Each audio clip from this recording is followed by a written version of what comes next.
No vídeo de hoje eu quero falar com vocês sobre 3 comportamentos das crianças que sempre vão precisar de intervenção nossa, ou seja, 3 nãos que sempre serão necessários, e quando a gente se lembra disso no dia a dia com a criança, fica muito mais fácil a gente se libertar daquele medo de ser permissivo ou autoritário, porque a gente consegue se lembrar com mais facilidade aquilo que é possível ceder e aquilo que de fato não é.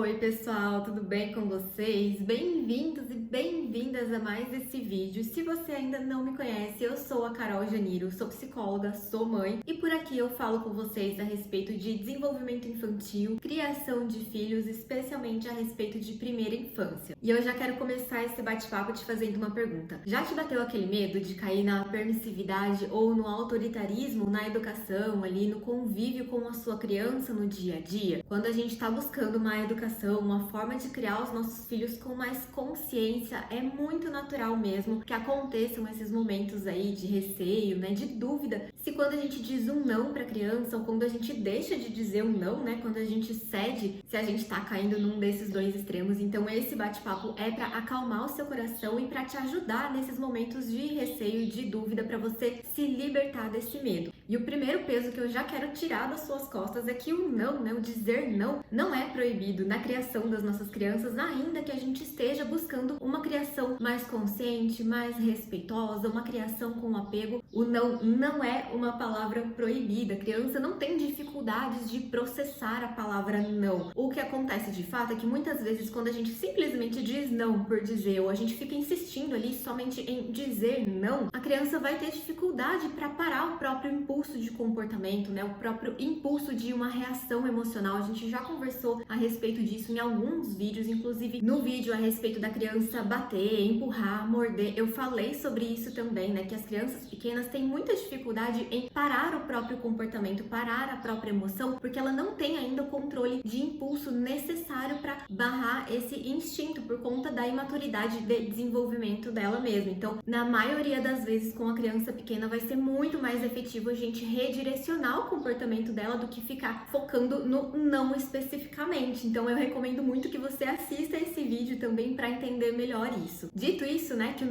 não é uma palavra proibida no dia a dia, na convivência com a criança, e uma coisa que você vai perceber muito nas nossas conversas por aqui é que quanto mais a gente se libertar das regras, dos manuais, dos procedimentos, muito mais fácil vai ser a nossa convivência, muito mais fácil vai ser lidar com a criança, porque a gente vai se conectar de verdade com a criança e com a situação ali e não vai se prender tanto aos manuais, às regras que a gente ouviu dizer que a gente precisava seguir. Outro ponto importante de reforçar aqui é que, embora a gente vá falar nesse vídeo a respeito de 3 nãos que sempre vão ser necessários, que sempre vão exigir aí a nossa intervenção no comportamento da criança, é claro que vão existir outras situações em que a gente vai naturalmente dizer não, ou que a gente vai interferir ali no comportamento da criança, que a gente vai redirecionar, que a gente não vai ceder também, e eu vou falar dessas situações mais ao final do vídeo também. Mas o fato é que muitas vezes a gente só limita a ação da nossa criança, né? Algo que ela queira explorar, alguma brincadeira dela, a gente só limita mesmo ali, a gente só diz não, a gente não cede por conta desse medo, desse receio, né? De estarmos sendo permissivos demais, que a criança precisa ouvir nãos e às vezes aquele não ali, ele não era realmente necessário para aquela situação. A gente só disse ou a gente só deixou de ceder para poder validar aquele conceito, né, de mantermos a nossa autoridade de mães, de pais.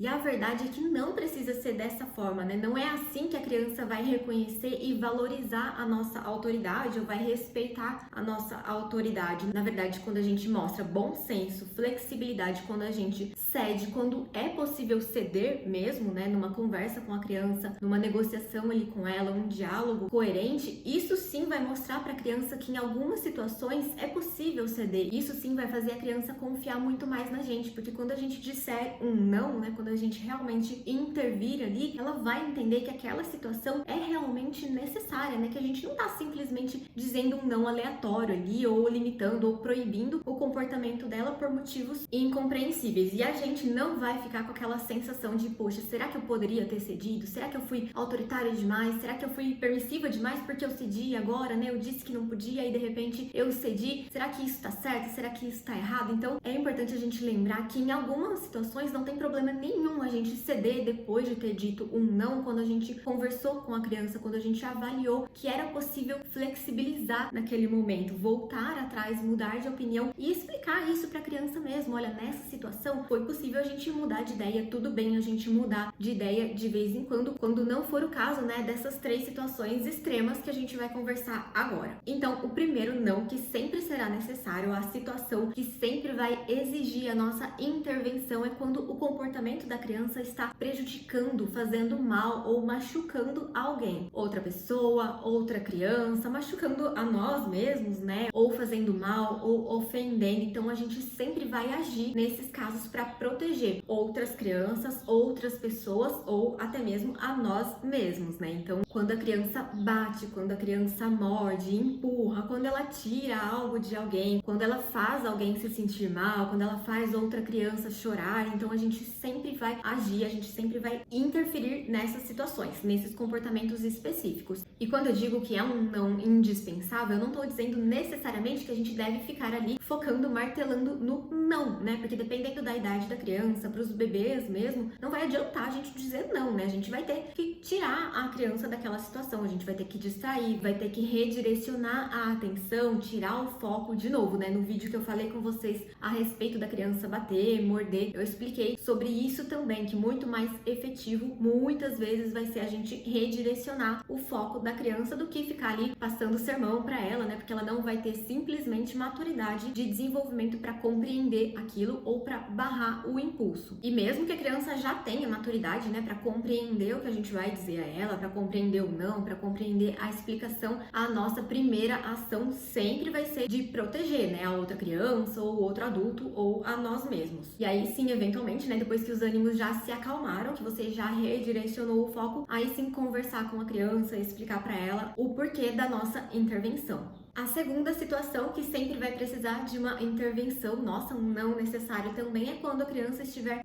se colocando em risco, ou seja, o comportamento, a ação dela a coloca em risco de se machucar, de se prejudicar. Então a gente vai intervir nesses casos também. Seja o caso de uma explosão emocional, por exemplo, onde a criança está tomada por uma emoção muito forte e ela está correndo risco de se machucar. Então a gente vai agir protegendo a criança, né? Mesmo que a gente precise tirá-la do ambiente, pegar no colo, conter a criança ali de alguma maneira, a gente vai fazer isso para a proteção dela. Seja em uma situação de brincadeira também, né? Quando a gente vai decidir se a gente diz sim ou diz não para alguma brincadeira, alguma ideia que a criança queira colocar em prática ali, né? A gente vai avaliar se envolve de fato algum tipo de risco para ela, né? Um risco efetivo, um risco verdadeiro, válido mesmo. E se envolve, sim, a gente vai intervir de maneira a proteger a integridade da nossa criança. E quando eu digo, né, a respeito de integridade, eu tô dizendo de integridade física, integridade emocional e moral também, né? Às vezes a nossa criança, ela quer se vestir de uma maneira que a gente não acha muito legal, mas não necessariamente aquela escolha dela vai prejudicá-la de alguma maneira, né? Às vezes ela só não tá combinando muito ali a camiseta com o short, mas a gente pode ceder naquele caso. É diferente, por exemplo, você tá fazendo um super frio e a criança quer sair com uma roupa de calor. Ela vai sofrer, ela vai ser prejudicada com aquela escolha. Então a gente intervém para mostrar para ela por que a gente não pode permitir naquele momento que ela faça aquela escolha. Mas no vídeo em que a gente conversa aqui a respeito de resistências, né, como lidar com as resistências das crianças no dia a dia, eu também falei com vocês sobre a importância de a gente permitir algumas pequenas escolhas das crianças em relação, por exemplo, à roupa que elas vão vestir ali. Então a gente oferecer algumas opções dentro do que é possível, do que não vai colocar a criança em uma situação ou constrangedora ou que vá prejudicá-la, mas o quanto isso é importante também para a criança treinar a autonomia dela, especialmente por volta ali dos 2 anos de idade. Também vou deixar o link desse vídeo aqui na descrição para vocês assistirem, porque é muito importante.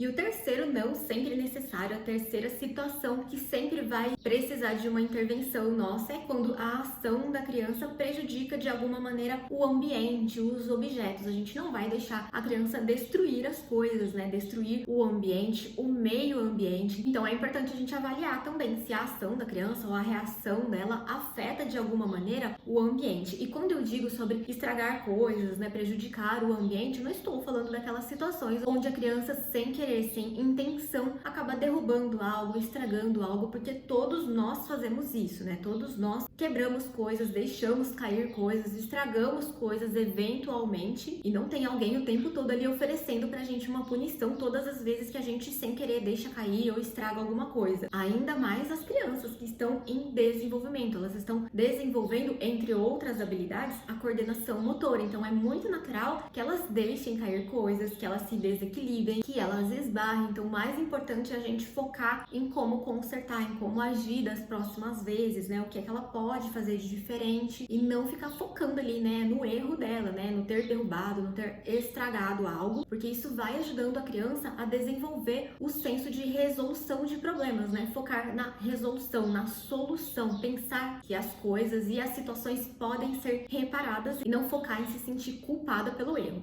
Então, diante de um comportamento da criança ou de uma reação ou até mesmo de um pedido da criança, né, por uma brincadeira ou por algo, fica muito mais fácil a gente avaliar se aquela situação ou aquela ação se encaixam em algum desses três pilares, né? Ou prejudica, faz mal, coloca em risco alguém, ou prejudica, coloca em risco, faz mal a ela mesma, né, a criança, ou prejudica, faz mal, coloca em risco o ambiente ao redor. A gente não precisa ficar repetindo para a criança o tempo todo, né, essas três regrinhas, né? Não é assim que funciona e não é assim que a criança vai absorver também. Mas no dia a dia, quando a gente vai explicando para a criança as motivações, né, as razões de a gente não ter cedido, de a gente ter dito o não, a criança por si só vai percebendo, né, vai absorvendo também aquilo como um valor importante para ela, né? Que ela não deve prejudicar as pessoas, que ela não deve prejudicar a si mesma e que ela não deve prejudicar o ambiente. Então, que ela deve cuidar desses três pilares, né? Das pessoas, que ela deve cuidar de si mesma e que ela deve cuidar das coisas, do ambiente. E ela vai observando isso no nosso comportamento também, é algo que a gente sempre conversa por aqui, né? Não adianta a gente dizer para a criança que ela tem que agir de uma forma, que algo é certo, que algo é errado, se ela nos vê fazendo o contrário. Então, muito do que a criança absorve no comportamento dela é porque ela nos observou agir também daquela maneira, isso é muito importante. E não significa que nós não teremos outras situações em que também a gente vai dizer não para a criança, né? Às vezes quando ela quer comprar algo que a gente não pode comprar ali naquele momento, ou quando ela quer ir a algum lugar que a gente não pode ir, né? Que não é possível, ou outras situações específicas que tem a ver com os valores de cada família também, a gente vai considerar isso. E como eu já disse, o não é uma palavra proibida, né? Mas a forma como a gente trabalha ele no relacionamento com a criança vai contar muito no que a gente vai construir com a nossa criança, né? Na colaboração que a gente vai obter, na admiração, no respeito mútuo e na facilidade, né, de negociar mesmo com a criança ali alguns tipos de situações no dia a dia, né? O quanto a gente não limitar apenas por limitar, né, não dizer não para a criança o dia inteiro, vai fazer com que a criança confie mais nos nossos nãos, né? Que ela entenda as razões, as motivações. Uma criança que é muito limitada de forma aleatória, ela tende a colaborar menos, porque provavelmente essa criança vai ser uma criança mais estressada. É como a gente quando trabalha em um ambiente onde o clima é muito pesado, é muito hostil, né? O chefe é muito autoritário, então tudo não pode, ele é sempre muito rígido, muito bravo, né? A gente não pode sair da linha em nenhum momento, a gente sempre quer buscar uma forma de se libertar daquilo, né? A gente não vê a hora de chegar ao final do dia ou de buscar mesmo um outro trabalho, né? Algo que traga menos pressão para nossa vida. E com as crianças é a mesma coisa. Quanto mais pressão, quanto mais rigidez, quanto mais nãos aleatórios a gente ficar despejando na criança o dia inteiro ali, mais estressada e menos motivada, né? Menos inclinada a colaborar essa criança vai ser. Então fica muito mais leve, muito mais tranquilo quando a gente ensina a nossa criança a confiar nos nossos nãos. Da Da mesma forma, como eu disse, fica muito mais tranquilo também quando a criança entende que a gente tem o bom senso, que a gente tem a flexibilidade de ceder quando é possível ceder. E, novamente, não tem problema nenhum a gente mudar de opinião quando é possível mudar de opinião e a gente explicar isso, a gente deixar isso claro para a criança. E esse é outro fator que vai levar a criança a colaborar muito mais quando ela receber um não, né? Quando a gente não puder ceder, porque ela vai entender que aquela situação realmente não é possível de ser cedida, aquele